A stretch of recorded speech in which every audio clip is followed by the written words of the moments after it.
Hello students, welcome to Patliputra Central School YouTube channel. I am Khagesh sir. Today's my topic is noun and the case. Noun and the case. Case means होता क्या है प्यारे बच्चों? Case means कारक. Case means कारक. What is case? The relation in which a noun is tend to some other words or the change of the form by which this relation is indicated is called a case. कारक हम उसे कहते हैं जो संज्ञा किसी word में जुड़कर यह संबंध बतलाता है कि क्या संबंध है, उसे हम कारक कहते हैं. काइंड्स ऑफ केस यानी कारक के कितने प्रकार होते हैं, कितने प्रकार के कारक होते हैं. First is nominative case. पहला जो होता है वो नॉमिनेटिव केस होता है जिसे हम कर्ता कारक कहते हैं. यह कर्ता के रूप में सेंटेंस में वाक्य में प्रयोग किए जाते हैं. ए नाउन और a pronoun that functions as subject of a verb is placed in nominative case. वह संज्ञा या सर्वनाम जो कि कर्ता के रूप में क्रिया के लिए क्रिया के कर्ता के रूप में कार्य करता हो, उसे हम नॉमिनेटिव केस कहते हैं. Example, Dinkar wrote many poems in Hindi. आप वाक्य को ध्यान से देखें. दिनकर जो कि सब्जेक्ट है, कर्ता है, रोट जो कि क्रिया है. तो दिनकर जो हुआ वो नॉमिनेटिव केस हुआ जो कि सब्जेक्ट के रूप में कर्ता के रूप में प्रयुक्त किया गया है. The red fort is a famous building. Red fort is the subject in this sentence and is the verb. And the third one is he has gone to Mumbai. He is the pronoun which is used as the nominative case in the subject and its verb is has gone. प्यारे बच्चों, Dinkar, red fort, ही वाक्य में road, is और has gone के subject का काम करता है, अतः ये नॉमिनेटिव केस में है क्योंकि सब्जेक्ट नॉमिनेटिव केस में ही रहता है. Second one is objective case. A noun और a pronoun that functions as object of a verb is placed in objective case. Objective case कर्म कारक. ऑब्जेक्टिव केस मीन्स क्या होता है? कर्म कारक जो क्रिया के कर्म के बारे में चर्चा होती है. जैसे कि ही हेल्प प्रियंका, वह प्रियंका का मदद किया. तो कर्म इसमें कौन हुआ? तो प्रियंका हुई जो कि आप देख रहे हैं, इंडिकेट किया हुआ है O for objective. Object, you teach her. You teach her, आप उसे पढ़ाते हैं. किसे पढ़ाते हैं? उसे पढ़ाते हैं.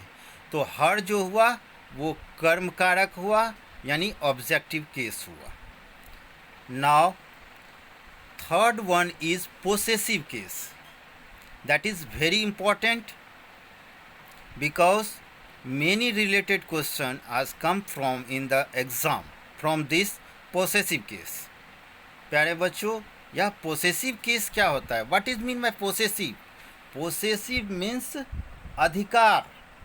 It is the clear word जिस पर कि हम अपना अधिकार बताते हैं, अधिकार को संबोधित करते हैं, जिसको कि हम संबंध कारक कहते हैं. When a noun shows its relation with और positions on other noun, noun is in possessive case. उस प्रकार के नाउन जो होते हैं वो पोसेसिव केस होते हैं. एग्जाम्पल देखिए और समझने की कोशिश करिए। दिस इज़ मोहन्स बुक, जैसा कि आप सेंटेंस देख रहे हैं, this is Mohan's book, Mohan's book, यह मोहन की किताब है, यह मोहन का किताब है।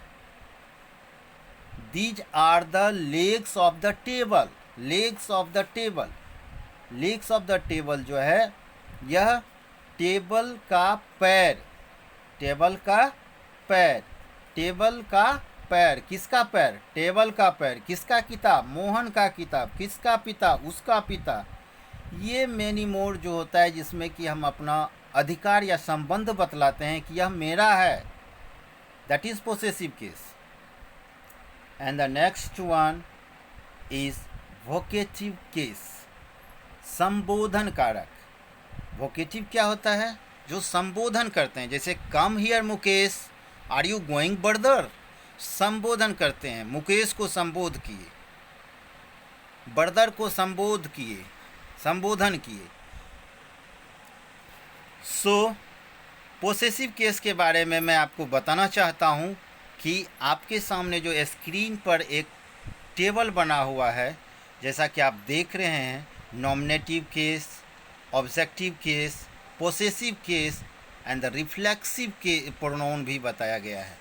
लेकिन आपको यह तीन मुख्य केस होते हैं, nominative, objective and possessive. I nominative case हुआ जो सब्जेक्ट के रूप में हमेशा वाक्य में प्रयुक्त किए जाते हैं, लेकिन ऑब्जेक्ट में हम मी का ही प्रयोग करते हैं। उसी तरह वी जो है वह नॉमिनेटिव केस है, अस जो है ऑब्जेक्टिव केस है, और पोसेसिव प्रोनाउन और possessive adjective, possessive is to large point, विशाल पॉइंट है, थोड़ा इसे समझना पड़ेगा कि पोसेसिव केस जो होता है उसमें पोसेसिव एडजेक्टिव भी होता है और पोसेसिव प्रोनाउन भी होता है। जैसे कि माई जो है पोसेसिव एडजेक्टिव है और माइन जो है पोसेसिव प्रोनाउन है। आवर जो है पोसेसिव एडजेक्टिव है, आवर्स जो है पोसेसिव प्रोनाउन है। यू नॉमिनेटिव केस भी है और यू जो है ऑब्जेक्टिव केस भी है। पोसेसिव केस में पोसेसिव एडजेक्टिव जो है वो योर है और पोसेसिव प्रोनाउन योर्स है। इसमें महत्वपूर्ण बिंदु यह है कि जैसे हम वाक्य में प्रयुक्त करते हैं कि यह मेरा है, यह मेरा है, this is mine, this is mine, possessive pronoun का उपयोग किए। यह मेरा किताब है, this is my book, this is my book. तो मैंने आपको इस सेशन में आपको यह बताया कि केस किसको कहते हैं, कारक किसको कहते हैं, कारक कितने प्रकार के होते हैं, और पोसेसिव केस के बारे में थोड़ा सा बताया। और थोड़ा हम यहाँ दिखाना चाहते हैं, जैसा कि आप देख रहे हैं, ही, हिम, हीज, हीज, ये सब वो केस का टेबल है जिसको आपको ध्यान से लिखना पड़ेगा और लर्न करना पड़ेगा। जब आप याद कर लीजिएगा तब आपको यूज़ करने में सुविधाएं होगी, अन्यथा काफ़ी परेशानी होती है। पोसेसिव केस के बारे में मैं बताना चाहता हूँ कि पोसेसिव एडजेक्टिव कौन कौन सा है। My, our, your, his, her, its, their का प्रयोग नाउन के पहले होता है। कहाँ आप प्रयोग करिएगा पोसेसिव एडजेक्टिव का, ऐसे भी प्यारे बच्चों आप समझ जाइए कि एडजेक्टिव जो है वह नाउन के पहले ही रहता है। जैसे my father, our school, our village, your friend, his mother, her father, ये सब जैसे फादर बोले, फादर के पहले माय फादर या हिज फादर लगाए तो वह हिज जो हुआ वह पोसेसिव एडजेक्टिव हुआ। एंड पोसेसिव प्रोनाउन का एग्जांपल देख लीजिए, mine, ours, yours, his, hers, theirs का प्रयोग नाउन के पहले नहीं होता है, नाउन के पहले नहीं होता है, अर्थात इसका प्रयोग नाउन के बिना होता है, विदाउट नाउन। एग्जाम्पल कुछ दिया गया है, समझने की कोशिश करेंगे। Your brother is rich but mine is poor. इस सेंटेंस में देखिए कि योर ब्रदर, योर जो हुआ पोसेसिव एडजेक्टिव हुआ, ब्रदर नाउन हुआ, इज वर्ब हुआ, रिच एडजेक्टिव हुआ, बट माइन मेरा ये पोसेसिव प्रोनाउन हुआ, पोसेसिव प्रोनाउन हुआ। Thank you, have a nice day. Next अगले सेशन में आपको और विशेष जानकारी दी जाएगी। Thank you for watching.